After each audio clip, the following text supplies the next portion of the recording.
اعوذ باللہ من الشیطان الرجیم بسم اللہ الرحمن الرحیم واتبعت ملة آبائی ابراہیم واسحاق ویعقوب ما كان لنا ان نشرك بالله من شيء ذلك من فضل الله علينا وعلى الناس ولكن أكثر الناس لا يشكرون يا صاحبي السجن أأرباب متفرقون خير أم الله الواحد القهار ما تعبدون من دونه إلا أسماء سميتموها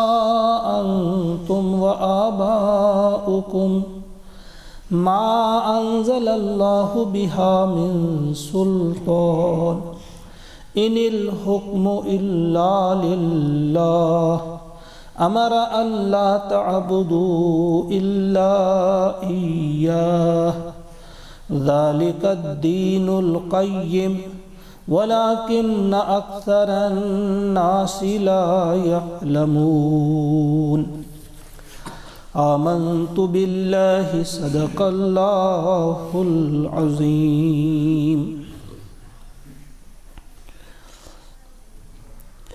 جیل کے دو ساتھی جنہوں نے اپنے خواب سنائے، اب ان کے جواب میں حضرت یوسف علیہ السلام جو فرما رہے ہیں کہ تمہیں جو کھانا یہاں ملا کرتا ہے وہ کھانا آنے سے پہلے میں تمہیں تمہارے خوابوں کی تعبیر بتا دوں گا، لیکن تھوڑا تعبیر سننے سے پہلے کچھ اور باتیں بھی سن لو۔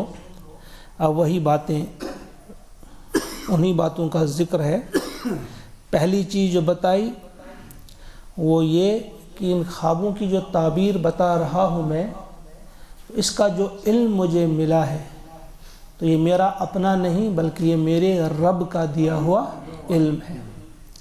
گویا فوراً ان کو اپنے رب کے ساتھ جوڑنے کی کوشش کی اور پھر فرمایا کہ میں تو ترک کر چکا ہوں، میں چھوڑ چکا ہوں اس قوم کے طریقے کو جو اللہ پر ایمان نہیں رکھتے اور جو آخرت کے منکر ہیں، میں تو ان سے علیحدگی اختیار کر چکا ہوں، ان کے ساتھ میرا کوئی تعلق نہیں ہے۔ اور میں اب کیا کر رہا ہوں، کس کی اتباع کر رہا ہوں؟ فرمایا واتبعت، اور میں نے اتباع اختیار کی، میں نے پیروی اختیار کر لی ہے ملت آبائی، اپنے باپ دادا کے دین کی، اپنے باپ دادا کے طریقے کی۔ کون میرے باپ دادا؟ ابراہیم۔ پہلا موقع ہے، ابھی تک جو آپ سن رہے تھے پورا سورہ یوسف، ابھی تک یوسف علیہ السلام نے اپنا تعارف نہیں کرایا تھا کہ میں کون ہوں۔ اب یہ پہلا موقع ہے کہ تعارف کرا رہے ہیں کہ میں کون ہوں، کہ میرے دادا کون ہیں، میرے ابا کون ہیں۔ فرمایا کہ میں اپنے باپ دادا کے طریقے کی پیروی میں نے اختیار کی ہے، یعنی ابراہیم و اسحاق و یعقوب، ابراہیم، اسحاق اور یعقوب کی، یعنی یعقوب جو ان کے ابا تھے، اسحاق علیہ السلام ان کے دادا تھے اور ابراہیم پردادا تھے۔ کہا میں نے ان کے طریقے کی اتباع کی ہے، پیروی کرتا ہوں میں انہی کے طریقے کی۔ ما کان لنا، ہمیں کوئی اختیار نہیں، ہمیں کوئی حق نہیں ان نشرک باللہ، کہ ہم اللہ کے ساتھ شریک ٹھہرائیں من شیء، کوئی بھی چیز، ہمیں تو کوئی اختیار ہی نہیں اس بات کا، نہ ہمارا حق بنتا ہے کہ ہم اللہ کے ساتھ کسی اور کو شریک ٹھہرائیں۔ ذالک من فضل اللہ، یہ اللہ کا فضل ہے، علینا، ہم پر، وعلی الناس، اور لوگوں پر، یعنی اللہ کا بہت بڑا فضل ہے ہم جو ایک اللہ کے قائل ہیں، ایک ہی معبود کے پرستار ہیں، ہم بہت سارے معبودوں کے پرستار نہیں ہیں، عبادت گزار نہیں ہیں، بلکہ ایک ہی ہمارا ہے، وہ یہ بہت بڑا فضل ہے اللہ کا ہم پر اور لوگوں پر۔ وَلَٰكِنَّ أَكْثَرَ النَّاسِ لَا يَشْكُرُونَ، لیکن اکثر لوگ جو ہیں وہ شکر نہیں کرتے۔ یا صاحب السجن، اے میرے جیل کے دو ساتھیوں، اے میرے رفیق زندان کے دو ساتھیوں، ارباب متفرقون، کیا متفرق رب، بہت سارے متفرق رب خیر بہتر ہیں، ام اللہ الواحد القہار، یا ایک اللہ جو حاوی اور غالب ہے سب پر، القہار یعنی کنٹرولر، یعنی جس کے دستے قدرت سے، جس کی گرفت سے نہ کوئی باہر ہے اور نہ کوئی باہر جا سکتا ہے۔ اس کا اصلی مطلب جو ہے کنٹرولر، کیا وہ بہتر ہے یا بہت سارے رب؟ ما تعبدون من دونہ، تم بندگی نہیں کرتے ہو، تم پوجا نہیں کرتے ہو اس کے سوا کسی کی، من دونہ الا سوائے اسماء، کچھ نام ہیں، سمیتموہا انتم و آباؤکم، کچھ نام ہیں جو نام دے رکھے انہیں تم نے اور تمہارے آبا نے، ما انزل اللہ بہا من سلطان، جن کے بارے میں کوئی سند، جن کے بارے میں کوئی دلیل نہیں اتاری ہے اللہ نے، ان الحکم الا للہ، ان الحکم، حکم دینے کا اختیار کسی کو نہیں ہے، الا للہ، سوائے اللہ کے۔ حکم اگر کوئی دے سکتا ہے وہ دے سکتا ہے صرف ایک اللہ۔ امرا، اسی نے حکم دیا، اللہ تعبدو، کہ تم نہ بندگی کرو، الا سوائے ایاہ، صرف اس کی، یعنی حکم دینے کا اختیار بھی صرف اللہ ہی کو ہے، اور اسی اللہ نے یہ حکم دیا ہے کہ صرف اس کی بندگی کی جائے، الا ایاہ، صرف اس کی بندگی کی جائے۔ ذالک الدین القیم، اور یہی ہے دین قیم، سناتن دھرم جس کے لیے لفظ استعمال کیا جاتا ہے، سناتن دھرم یہی ہے، دین قیم یہی ہے۔ ولیکن اکثر الناس، لیکن اکثر لوگ جو ہیں، لا یعلمون، وہ نہیں جانتے۔ یہ 3 آیات ہیں سورہ یوسف کی۔ تو ان میں جو میں کل بھی عرض کر رہا تھا کہ یوسف علیہ السلام اب جیل میں ہے، کس جرم کی سزا میں؟ جو کسی شاعر نے ایک بڑی خوبصورت بات کہی ہے، نرالی ہے عدالت مدعی خود جس کے قاضی ہیں، نرالی ہے عدالت مدعی خود جس کے قاضی ہیں، یہاں جو بے خطا نکلے اسے چھوڑا نہیں کرتے۔ بے خطا یعنی جرم بے خطا، جرم بے گناہی میں وہ قید خانے میں ہے، لیکن وہ قید خانے میں رہ کر خاموش نہیں ہے۔ جو کچھ سال ان نے وہاں کاٹے، اس ایک واقعے سے ہم اندازہ کر سکتے ہیں کہ وہ وہاں خاموش نہیں تھے، بلکہ وہ اپنے رب کا پیغام اپنے رب کے بندوں تک وہاں بھی پہنچا رہے تھے۔ اب ایک یہ واقعہ ہمارے سامنے رکھا گیا ہے، تو صرف ایک ہی واقعہ ایسا نہیں ہوا ہے۔ اب دیکھیں یہاں ان میں سے کچھ سبق ہمارے لیے کیا کیا ہے، ہمیں کیا ان آیات سے ملتا ہے۔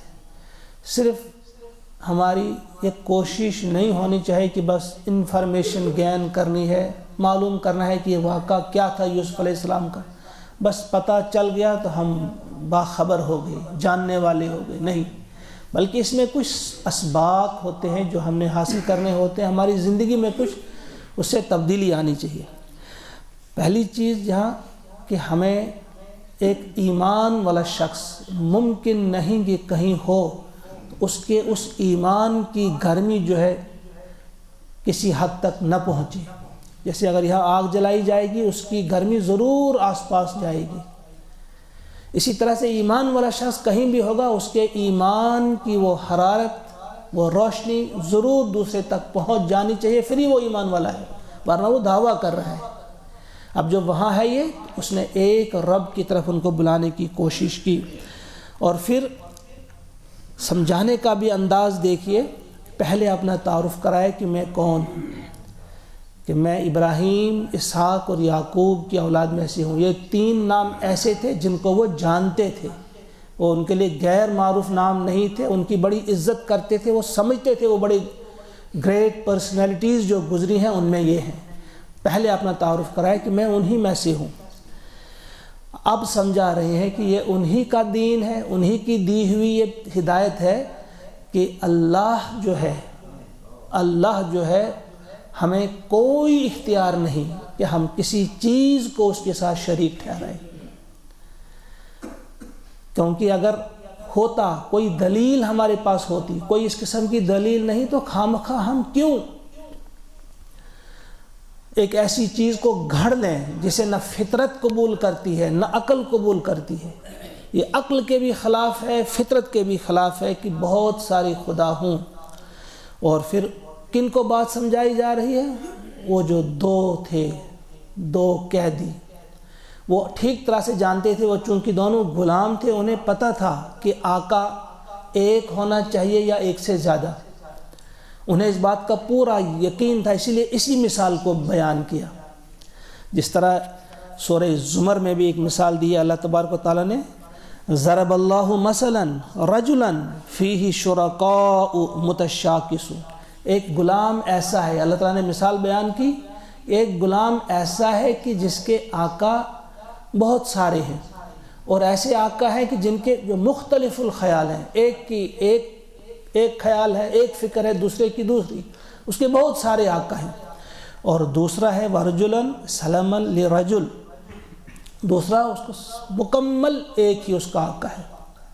کیا ان دونوں میں سے حل یستویانی مسئلہ، کیا دونوں مثالیں ایک جیسی ہو سکتی ہیں؟ اور یہاں بھی یہ ٹھیک طرح سے سمجھ سکتے تھے کہ ایک آقا کی یہ غلامی، فرما برداری آسان ہے اور عین فطرت ہے، فطرت کے مطابق ہے۔ جہاں بہت سارے ہوں گے، ایک کام کہے گا، دوسرا کام کہے گا۔ اسی طرح خدا بھی بہت سارے ہوتے تو جھگڑے ہوتے، ایک کہتا کہ بھائی میری سنو، دوسرا کہتا میری سنو، ایک کہتا آج دھوپ رہے، دوسرا کہتا آج بارش ہو، ایک کہتا آج ان پر نعمتوں کی بارش کرنی ہے، دوسرا کہتا نہیں ان کو ذرا قحط سالی میں مبتلا کرنا ہے، تو جھگڑے ہو جاتے ہیں۔ اور پھر بہت سارے خداؤں کو راضی کرنا بھی انسان کے بس میں نہیں۔ جو آگ کے خدا کی پوجا کرتے کرتے کبھی بارش والا خدا جو ہے وہ ناراض ہو سکتا ہے، کبھی رزق کے خدا کی پوجا کرتے کرتے جو پانی والا ہے یا کسی اور والا ہے وہ ناراض ہو سکتا ہے۔ تو یہ عقل جو ہے اسے قبول نہیں کرتی، اور نہ اسے فطرت قبول کرتی ہے کہ آقا ایک ہی ہونا چاہیے، مالک، پروردگار، حاکم، رازق، اور وہی ایک ہے جسے اللہ ہم کہتے ہیں، وہ ایک ہے۔ پہلی چیز یہ ان کے دماغ میں بٹھا دی، اور پھر یہ بھی بتایا کہ کتنا بڑا فضل ہے اللہ کا، اگر بہت سارے ہوتے تو کس طرح ہمیں راضی کرنے تھے۔ یہ اس کا فضل ہے کہ سارا اختیار اپنے ہاتھ میں رکھا ہے، کوئی دے نہیں سکتا، کوئی لے نہیں سکتا اس کے سوا۔ اگر بہت سارے ہوتے دینے والے، مال کا کوئی اور خدا ہوتا، کسی اور کا کوئی اور خدا ہوتا، تو کتنے لوگوں کو ہم نے راضی کرنا تھا، لیکن اکثر لوگ کہتے ہیں شکر گزار نہیں۔ پھر اب دوسرا جملہ دیکھیں کس پیار سے، اس میں کتنی مٹھاس ہے۔ فرمایا یا صاحب السجن، او مائی 2 companions آف دا prison، او میرے جیل کے ساتھیوں۔ گویا اپنائیت پہلے، یہ دائی کا طریقہ ہے کہ پہلے اپنائیت پیدا کرے، یعنی اگر وہ مصیبت میں ان کا اشتراک جو ہوتا ہے بہت زیادہ، اگر اس کو اجاگر کیا جائے، سمجھایا جائے کہ ہم تو ایک ہی ہیں، او میرے ہم جماعت، او مائی کلاس فیلو، او میرے ہم وطنوں، او میرے ہم مذہب ساتھیوں، او میرے ہم مشرب ساتھیوں، او میرے ہم فکر ساتھیوں۔ یعنی جب اس انداز سے خطاب کیا جاتا ہے، دوسرا اپنائیت محسوس کرتا ہے کہ یہ کوئی میرا اپنا ہے۔ یہ دعوت کا یہ انداز ہم نے چھوڑ دیا ہے، ہم نے جان بوجھ کر یا انجانے میں اپنے غیر مسلم بھائیوں کو اگر دور کیا ہے تو اپنے کردار سے،